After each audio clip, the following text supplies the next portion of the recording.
ଜଙ୍ଗଲରେ ବର୍ଷା ଦିନ ଆରମ୍ଭ ହେବାକୁ ଥାଏ। ସେଥିପାଇଁ ଜଙ୍ଗଲର ସବୁ ପକ୍ଷୀ ନିଜ ନିଜ ପାଇଁ ମଜବୁତ ଘର ବନେଇ ଦେଇଥିଲେ। ଅନ୍ୟପଟେ ଟିକି ଚଢ଼େଇ ଗୋଟେ ଛୋଟ ବସାରେ ରହୁଥାଏ। ନା ତା ପାଖରେ ଟଙ୍କା ଥାଏ ଘର ବନେଇବାକୁ, ନା ସେ ନିଜେ ଘର ବନେଇବା ଶିଖିଥିଲା। ସେ ତାର ଦୁଇ ଛୁଆଙ୍କୁ ନେଇ ସେହି ଛୋଟ ବସାରେ ରହୁଥାଏ। ଏମିତି କିଛି ଦିନ ପରେ ଜଙ୍ଗଲରେ ପ୍ରବଳ ବର୍ଷା ହୁଏ। ଅନ୍ୟ ପକ୍ଷୀମାନେ ବର୍ଷାକୁ ଦେଖି ନିଜ ନିଜର ମଜବୁତ ଘର ଭିତରେ ସୁରକ୍ଷିତ ରୁହନ୍ତି। ସେପଟେ ଟିକି ଚଢ଼େଇ ତାର ଦୁଇ ଛୁଆଙ୍କୁ ଧରି ବର୍ଷାରେ ଓଦା ହେଉଥାଏ। ତାକୁ ଜଙ୍ଗଲର କେହି ବି ପକ୍ଷୀ ସାହାଯ୍ୟ କରୁନଥାନ୍ତି। ବିଚରା ଟିକି ଚଢ଼େଇ ତାର ଦୁଇ ଛୁଆଙ୍କୁ ଧରି ସାହାଯ୍ୟ ପାଇଁ ବାହାରି ପଡ଼େ। ଏମିତି ଟିକି ଚଢ଼େଇ ଜଣ ଜଣ କରି ସମସ୍ତଙ୍କୁ ସାହାଯ୍ୟ ମାଗିବାକୁ ଯାଏ। ସେ ପ୍ରଥମେ ଝୁମୁରି ଘରକୁ ଯାଏ। ଝୁମୁରି ଘର ବାହାରକୁ ଆସେ। ଟିକି ଚଢ଼େଇ, ତୁମେ କେମିତି ଅଛ? ମୁଁ ଏବେ ହିଁ ଭାବୁଥିଲି ବର୍ଷାରେ ତୁମେ କେମିତି ଥିବ। ମୁଁ ତ ତୁମକୁ କହିଥିଲି ମଜବୁତ ଘର ବନେଇ ଦିଅ, ହେଲେ ତୁମେ ବନେଇଲନି। ଏବେ ତୁମେ କ'ଣ କରିବ? ଝୁମୁରି, ମୁଁ ତୁମଠୁ ସାହାଯ୍ୟ ମାଗିବାକୁ ଆସିଛି। ମୋତେ କିଛି ସମୟ ତୁମ ଘରେ ଜାଗା ଦିଅ। ବର୍ଷା କମିଲେ ମୁଁ ମୋ ଛୁଆଙ୍କୁ ନେଇ ଚାଲିଯିବି। ଟିକି, ମୁଁ ତୁମକୁ ନିଶ୍ଚିନ୍ତ ସାହାଯ୍ୟ କରିଥାନ୍ତି, ହେଲେ ତୁମକୁ ତ ଜଣାଅଛି ପାଖ ଜଙ୍ଗଲରେ ଝଡ଼ ତୋଫାନ ଆସିଥିଲା। ସେଥିପାଇଁ ମୋ ବନ୍ଧୁବାନ୍ଧବ ସବୁ ଏଇଠିକୁ ପଳାଇ ଆସିଛନ୍ତି। ଏବେ ମୁଁ କ'ଣ ତାଙ୍କୁ ବାହାର କରିପାରିବି? ଏମିତିରେ ଘରେ ଛିଡ଼ା ହେବାକୁ ଜାଗା ନାହିଁ, ପୁରା ଘର ଫୁଲ ହେଇଯାଇଛି। ତୁମେ ଗୋଟେ କାମ କର, ଯାଇ ମିଠୁ ଘରେ ପଚାର।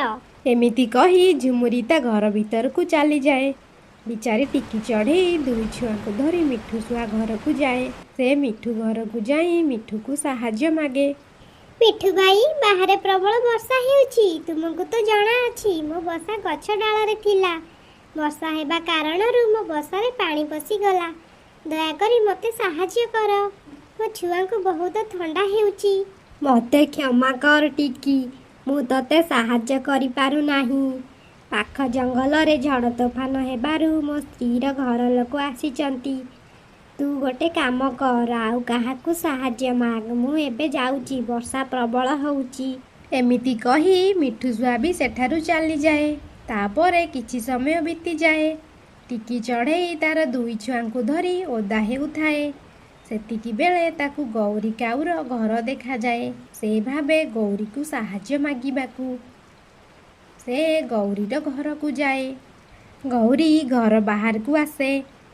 ଅରେ ଟିକି ଚଢ଼େଇ, ତୁ ଏଠାରେ କ'ଣ କରୁଛୁ? ଏତେ ବର୍ଷାରେ ତୁ ତୋର ମଜବୁତ ଘର ବନେଇ ପାରିଲୁନି କି? ଏବେ ତୁ ଛୁଆଙ୍କୁ ଧରି କୁଆଡ଼େ ବୁଲୁଛୁ? ଆଉ ଏଠାକୁ କାହିଁକି ଆସିଛୁ?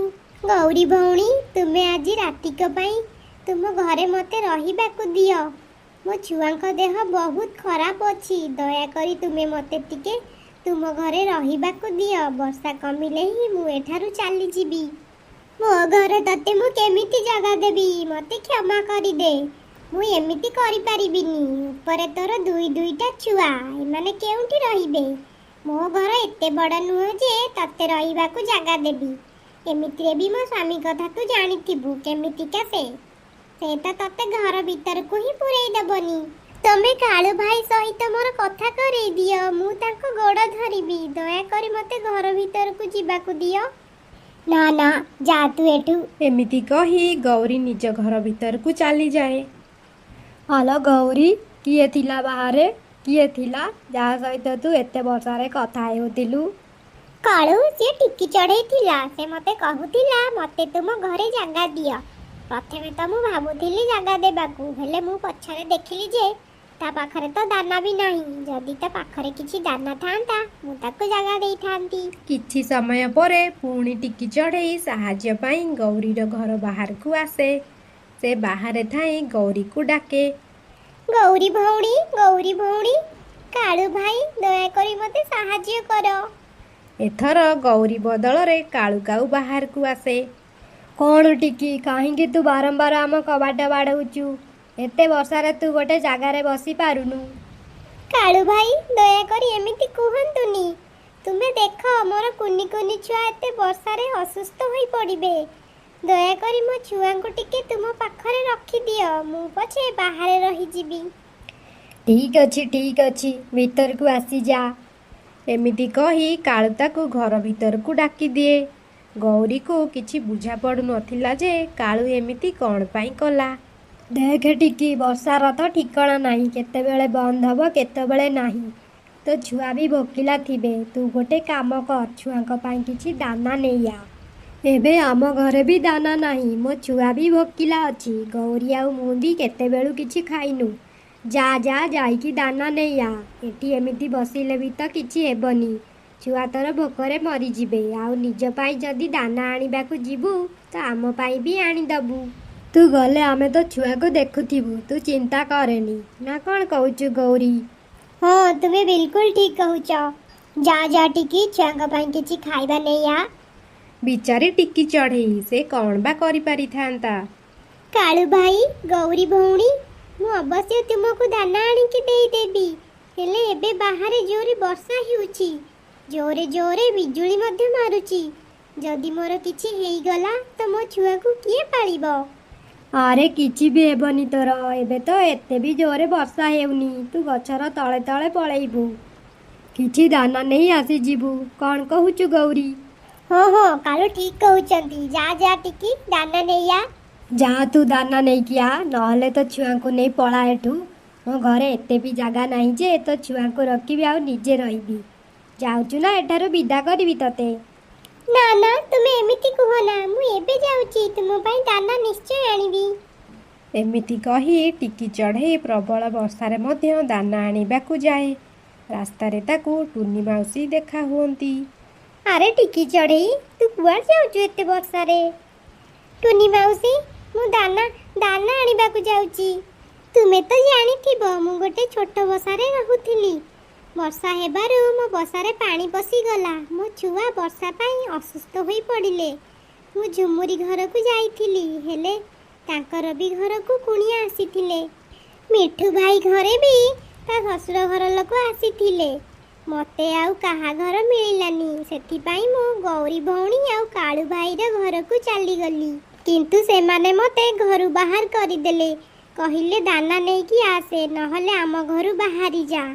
ମୁଁ କେମିତି ମୋର କୁନି ଛୁଆଙ୍କୁ ବର୍ଷାରେ ଓଦା ହେବାକୁ ଦେଇଥାନ୍ତି। ସେଥିପାଇଁ ଏତେ ବର୍ଷାରେ ମୋତେ ଦାନା ଆଣିବାକୁ ଆସିବାକୁ ପଡ଼ିଲା। ହଁ, ସେ ଗୌରୀ ତ ଭାରି ଖରାପ। ସେ ତ ଏମିତି ହିଁ କରେ। ତୁ ଗୋଟେ କାମ କର, ତୁ ନିଜ ଛୁଆଙ୍କୁ ନେଇ ମୋ ପାଖକୁ ଆସିଯା। ଆମେ ସାଙ୍ଗ ହିଁ ରହିଯିବା। ଏମିତିରେ ବି ମୁଁ ତ ଏକା ରହୁଛି ନା। ତୁମକୁ ବହୁତ ବହୁତ ଧନ୍ୟବାଦ ଟୁନି ମାଉସୀ। ମୁଁ ତୁମର ଏହି ଋଣ ଜୀବନ ଥିବା ଯାଏ ଭୁଲି ପାରିବିନି। ଆରେ ଏଥିରେ ଋଣର କିଛି କଥା ନାହିଁ। ଏମିତିରେ ତ ମୋର ବି ଏ ଦୁନିଆରେ କେହି ନାହାନ୍ତି। ତୁ ବି ତ ମୋ ଝିଅ ଭଳିଆ।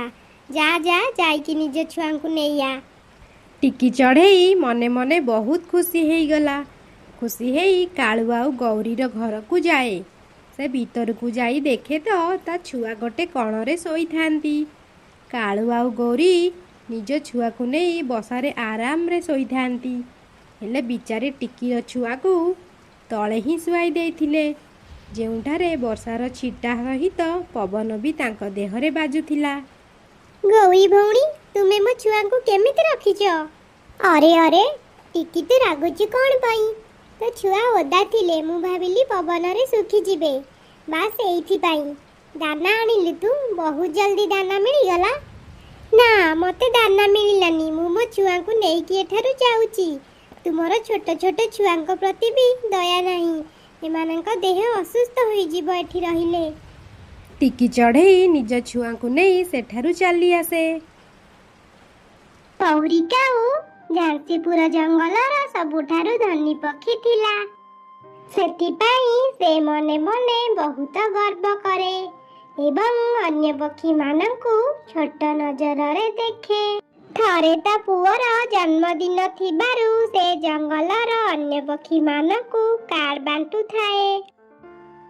ରଘୁ ଭାଇ, ଏଇ କାର୍ଡଟା ନିଅ। ଗୌରୀ ପୁଅର ଜନ୍ମଦିନ ଆଜି ଅଛି, ଯିବ। ଏମିତି କହି ଝୁମୁରି ସମସ୍ତଙ୍କ ଘରେ କାର୍ଡ ବାଣ୍ଟି ଦିଏ। ସନ୍ଧ୍ୟାରେ ସମସ୍ତେ ଗିଫ୍ଟ ନେଇକି ଯାଆନ୍ତି ଗୌରୀର ଘରକୁ। ଟିକି ଚଢ଼େଇ ଗରିବ ପକ୍ଷୀଟିଏ ହୋଇଥିବାରୁ 100 ଟଙ୍କା ନେଇ ଯାଇଥିଲା ଗୌରୀ ପୁଅର ହାତରେ ଦେବାକୁ। କେକ୍ କଟା ହେଲା ପରେ ସମସ୍ତେ ଗିଫ୍ଟ ନେଇକି ଦେଲେ ଗୌରୀର ପୁଅକୁ। ଟିକି ବି ନେଇକି ଦେଲା। ଦେଖି ଦେଖି ଟିକି କଣ ଗିଫ୍ଟ ଆଣିଛୁ? ଏ 100 ଟଙ୍କା। 100 ଟଙ୍କାର ଆଜିକାଲି କଣ ହେଉଛି? ତ ଘରେ ବୋଧେ ଝୁମୁରି ଭୁଲରେ କାର୍ ଦେଇଛି। ଗୌରୀ ଭଉଣୀ କଥା 100 ଟଙ୍କାର ନୁହେଁ। ମୁଁ ତୁମ ପୁଅକୁ ଆଶୀର୍ବାଦ ଦେଉଛି, ତାଠୁ ବଡ ଆଉ କଣ ହୋଇପାରେ? ହଉ ହଉ, ଆସିଛୁ ଯଦି ଦିଟା ଖାଇ ଦେଇକି ଯିବୁ। ଏଭଳିଆ ଛୋଟ ଲୋକଙ୍କୁ କିଏ ଡାକେ? ଲୋକଙ୍କ ଭିତରେ ମୋ ଇମେଜ ଖରାପ କରିଦେଲା। ପାଖରେ ଟଙ୍କା ନାହିଁ, ଆସି ଯାଉଛନ୍ତି ବଡ ଲୋକିଆଙ୍କ ଭୋଜି ଖାଇବାକୁ। ଗୌରୀ ମୁହଁରୁ ଏସବୁ ଅପମାନ ଭରା କଥା ଶୁଣି ଟିକି ଚଢ଼େଇ ନ ଖାଇ ସେଠାରୁ ପଳାଇ ଆସିଲା। ମା, ଆଜି ଭୋଜିରେ ତୁମେ କେତେ ମଜା କରିଥିବ ନା? କଣ କଣ ଆଜି ଖାଇଲ ମା? ମା, କଣ ହେଇଛି? ତୁମେ ମନ ଦୁଃଖ କଣ ପାଇଁ କରିଛ? ନାଇଁ ରେ ମା, ଆମ ଗରିବ ଲୋକଙ୍କର କିଛି ବି ମୂଲ୍ୟ ନାହିଁ ବଡ଼ ଲୋକିଆଙ୍କ ଆଗରେ। ଆମେ ସେମାନଙ୍କ ଖୁସିରେ ସାମିଲ ହୋଇପାରିବାନି, କାରଣ ଆମ ପାଖରେ ଟଙ୍କା ନାହିଁ। ଆଉ ଏ ଦୁନିଆରେ ଯାହା ପାଖରେ ଟଙ୍କା ନାହିଁ ତାକୁ କେହି ଚିହ୍ନନ୍ତିନି। ମା, ତୁମେ ମନ ଖରାପ କର ନା, ଆମେ ବି ପରିଶ୍ରମ କରି ଦିନେ ବଡ଼ ଲୋକ ହେବା। ଏହା କହି ମୁନି ଆଉ ଟିକି ଶୋଇପଡ଼ନ୍ତି। ସବୁଦିନ ସକାଳ ପରି ଟିକି ଦିନେ ଯାଇଥିଲା ବାବୁ ଘରକୁ କାମ କରିବାକୁ। ବିଲରେ କାମ କରୁ କରୁ ଶୁଣିବାକୁ ପାଇଲା ବାବୁଙ୍କର ଦେହ ବହୁତ ଅସୁସ୍ଥ ଅଛି। ସେ କାମ ଛାଡ଼ି ବାବୁଙ୍କୁ ଦେଖିବାକୁ ଗଲା। ଟିକି, ଆସିଛୁ ତୁ? ବାବୁ, ଆପଣଙ୍କର ଦେହ ବହୁତ ଜଲ୍ଦି ସୁସ୍ଥ ହେଇଯିବ। ଆପଣ ଚିନ୍ତା କରନ୍ତୁନି, କିଛି ହେବନି ଆପଣଙ୍କର। ନାଇଁ ରେ ମା, 3 ଦିନ ହେବ ଏଇଠି ପଡ଼ିଛି। କେହି ମୋ ପାଖକୁ ଆସୁନାହାନ୍ତି। ମୋର ସେବା କିଏ କରିବ ଯେ ମୁଁ ସୁସ୍ଥ ହେବି? ଯେତିକି ଦିନ ଭାଗ୍ୟରେ ଥିବ। ବାବୁ, ଆପଣ ତ ମତେ ମା କହୁଛନ୍ତି। ମୁଁ ଆପଣଙ୍କ ଝିଅ ଭଳିଆ। ମୁଁ ଆପଣଙ୍କର ସେବା କରିବି। ଆପଣ ବ୍ୟସ୍ତ ହୁଅନ୍ତୁ ନାହିଁ। ଟିକି ବାବୁଙ୍କର ସେବା କରେ ଏବଂ ରାତି ରାତି ଅନିଦ୍ରା ହୋଇ ଜଗିକି ବସେ। ଏମିତି କିଛି ଦିନ ଗଲା ପରେ ବାବୁଙ୍କ ଦେହ ସୁସ୍ଥ ହୋଇ ଆସିଲା। ଟିକି, ତୋର ସେବା ପାଇଁ ମୁଁ ଆଜି ନୂଆ ଜୀବନ ପାଇଲି। ମୋର ଏତେ ଆତ୍ମୀୟ ସ୍ୱଜନ ଥାଇ ମଧ୍ୟ ମୋର ଖରାପ ସମୟରେ କେହି ନଥିଲେ। ତୁ ମୋ ନିଜ ଝିଅ ପରି ସେବା କରି ମୋତେ ବଞ୍ଚେଇଲୁ। ତୋର ଯାହା ଇଚ୍ଛା ମାଗେ, ମୁଁ ତତେ ଦେବାକୁ ରାଜି ଅଛି। ନାଇଁ ବାବୁ, ଖରାପ ସମୟରେ ଜଣେ ଜଣକୁ ସାହାଯ୍ୟ କରିବା ପ୍ରତ୍ୟେକ ପ୍ରାଣୀଙ୍କ କର୍ତ୍ତବ୍ୟ। ମୁଁ ମୋ କର୍ତ୍ତବ୍ୟ କରିଛି, ତା ବଦଳରେ ମୋର କିଛି ଦରକାର ନାହିଁ। ମୁଁ ଜାଣିଛି ତୁ ଏଇଆ କହିବୁ, ହେଲେ ମୁଁ ମୋ ତରଫରୁ ତତେ ମୋର ଗୋଟେ ବିଲ ଦେଉଛି, ଆଉ କିଛି ଟଙ୍କା, ଯାହାକୁ ନେଇ ତୁ ବ୍ୟବସାୟ ଆରମ୍ଭ କର। ଆଉ ସମସ୍ତଙ୍କୁ ଏମିତି ସାହାଯ୍ୟ କର। ବାବୁଙ୍କଠୁ ଏସବୁ ଶୁଣି ଟିକି ଘରକୁ ଆସେ। ଶୋଇଲା ସମୟରେ ତା ମନକୁ ଆସେ ପରିବା ଚାଷର ଯୋଜନା। ସେ ବଜାରରୁ ମଞ୍ଜି ଆଣି ଲଗାଏ। କିଛି ଦିନ ଗଲା ପରେ ପରିବାରେ କ୍ଷେତ ପୁରା ଭରପୁର ଦେଖାଯାଉଥାଏ। ଭଲ ଚାଷ ହୋଇଥିବାରୁ ଟିକିର ମନ ବହୁତ ଖୁସି ହେଇଗଲା। ସେ ପରିବା ନେଇ ବଜାରରେ ବିକ୍ରି କଲା ଏବଂ ସେହି ପଇସାରେ ଆରାମରେ ଚଳିଲା। ଧୀରେ ଧୀରେ ଟିକିର ପରିବା ଚାଷ ବଢ଼ିବାକୁ ଲାଗିଲା। ପକ୍ଷୀମାନେ ତାଠାରୁ ପରିବା କିଣି ବଜାରରେ ବିକ୍ରି କଲେ। ଜଙ୍ଗଲର ଅନେକ ପକ୍ଷୀ ତା ପାଇଁ ରୋଜଗାରକ୍ଷମ ହେଲେ। ଝୁମୁରି, ଆଜି ମୋର କ୍ଷେତ କାମ ହେବ, ଯା ମଜୁରିଆ ଖୋଜି ଆଣିବୁ। ସବୁ ପକ୍ଷୀ ତ ଟିକିର କ୍ଷେତରେ କାମ କରୁଛନ୍ତି, ଆଉ କେହି ନାହାନ୍ତି। ମୁଁ କାହାକୁ ଡାକିବି? ଟିକିର କ୍ଷେତରେ? ତାର ପୁଣି କ୍ଷେତ କେଉଁଠୁ ଆସିଲା? ଦିନକୁ 2 ଓଳି ଖାଇବାକୁ ସେ ନିଜେ ଅନ୍ୟର କ୍ଷେତରେ ଖଟେ, ସେ ପୁଣି ମଜୁରିଆ ଖଟଉଛି। ହଉ, ଆଜି ନହେଲା ନାହିଁ, କାଲି ସକାଳୁ ଡାକିକି ଆଣିବୁ। ସକାଳ ହେବାରୁ ଝୁମୁରି ଗଲା ମଜୁରିଆ ଖୋଜିବାକୁ। ଭାଇ, ଗୌରୀ ଅପାର କ୍ଷେତ କାମ ହେବ, ଆଜି ଗୋଟେ କାମକୁ ଚାଲ। ମୁଁ ଟିକିର ଯିବି। ଦାଦି, ଗୌରୀ ଅପାର କ୍ଷେତ କାମ ହେବ, ଆଜି ଗୋଟେ କାମକୁ ଚାଲ। ମୁଁ ଆଜି ଟିକିର କାମକୁ ଯିବି। ଟିକି ଏମିତି କେତେ ଟଙ୍କା ଅଧିକ ଦଉଛି ଯେ ଜଙ୍ଗଲର ସବୁ ପକ୍ଷୀ ତାରି କାମକୁ ଧାଇଁଛ? କଥା ଟଙ୍କାର ନୁହେଁ, ବ୍ୟବହାରର। ଆମେ ମଜୁରିଆ ବୋଲି କ'ଣ ଆମର ସମ୍ମାନ ନାହିଁ? ଯେତିକି ଦିନ ଯାଇଛୁ ଗୌରୀର ବ୍ୟବହାର ଦେଖିଛୁ। ଆମେ ଗରିବ ବୋଲି ଆମକୁ ଛୋଟ ଭାବେ, କୁକୁର ମାଙ୍କଡ଼ ପରି ବ୍ୟବହାର କରେ। ଟିକିଠୁ ତାକୁ କିଛି ଶିଖିବାର ଅଛି। ଟଙ୍କା ଅଛି ବୋଲି କ'ଣ ଏତେ ଗର୍ବ? କିଛି ଦିନ ପରେ ମଜୁରିଆ ନ ମିଳିବାରୁ ଗୌରୀର ଚାଷ ହୋଇପାରେନି। ଚାଷ ନ ହେବାରୁ ଗୌରୀର ରୋଜଗାର ମଧ୍ୟ ହୁଏ ନାହିଁ। ସଞ୍ଚିତ ଧନକୁ ସେ ଖର୍ଚ୍ଚ କରି ଦିନ ବିତାଏ। ଏମିତି କରି କରି ତା ପାଖରୁ ସବୁ ଧନ ସରିଯାଏ। ଦିନେ ତା ପୁଅକୁ ଜର ହେଲା। କାଳୁର ଦେହ ତ ଜରରେ ଖଇ ଫୁଟୁଛି। ମୋ ପାଖରେ ଔଷଧ କିଣିବାକୁ ବି ପଇସା ନାହିଁ। କ'ଣ କରିବି ଏବେ ମୁଁ? ମୋ ପୁଅକୁ କେମିତି ଭଲ କରିବି? ଝୁମୁରି, ତୋ ପାଖରେ 100 ଟଙ୍କା ଥିବ, ଦିଅନ୍ତୁ, ମୋ ପୁଅ ପାଇଁ ଔଷଧ ଆଣନ୍ତି। ଗୌରୀଅପା, ମୋ ପାଖରେ 100 ଟଙ୍କା ନାହିଁ। ତମେ ତ ଏଯାଏ ପୁରୁଣା ପଇସା ଦେଇନ, ପୁଣି ମାଗିବାକୁ ଆସିଛ। ଗୌରୀ ଯାହା ଯାହା ପାଖକୁ ବି ଯାଏ ସମସ୍ତେ ତାକୁ ମନା କରନ୍ତି।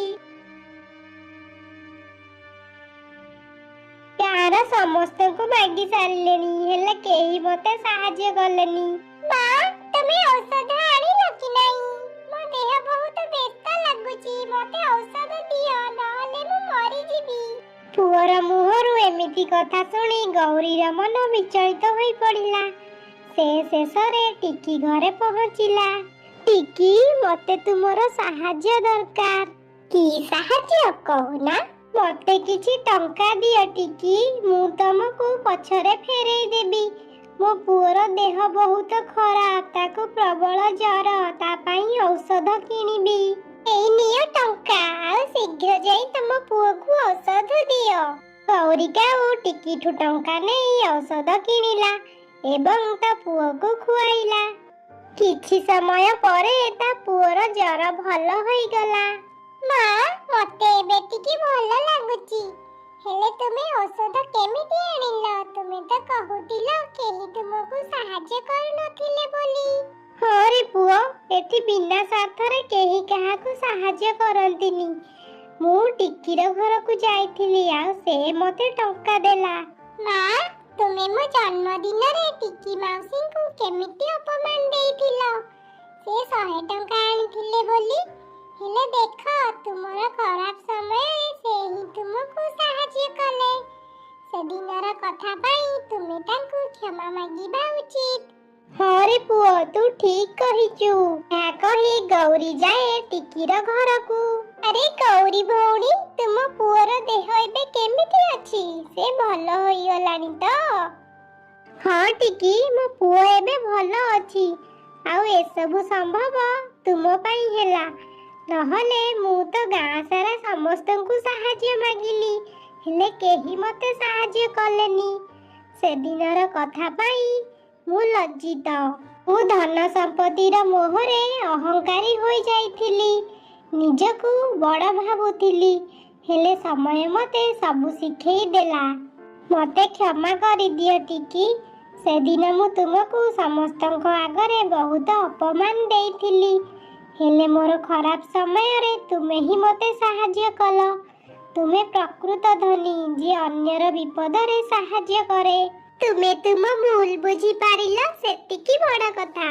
ଧନ ସମ୍ପତ୍ତିକୁ ନେଇ କେହି କେବେ ଗର୍ବ କରିବା କଥା ନୁହେଁ, କାରଣ ସେସବୁ ଚିରସ୍ଥାୟୀ। ଆଜି ଯିଏ ଗରିବ କାଲି ସେ ଧନୀ ହୋଇପାରେ, ଆଉ ଆଜି ଯିଏ ଧନୀ କାଲି ସେ ଭିକାରୀ ମଧ୍ୟ ହୋଇପାରେ। ହେଲେ ପ୍ରାଣୀ ହିସାବରେ ନିଜର ଆଚାର ବ୍ୟବହାର ଆଉ ଦୟା କ୍ଷମା ଯାହାର ଅଛି ସେ ହିଁ ପ୍ରକୃତ ଧନୀ।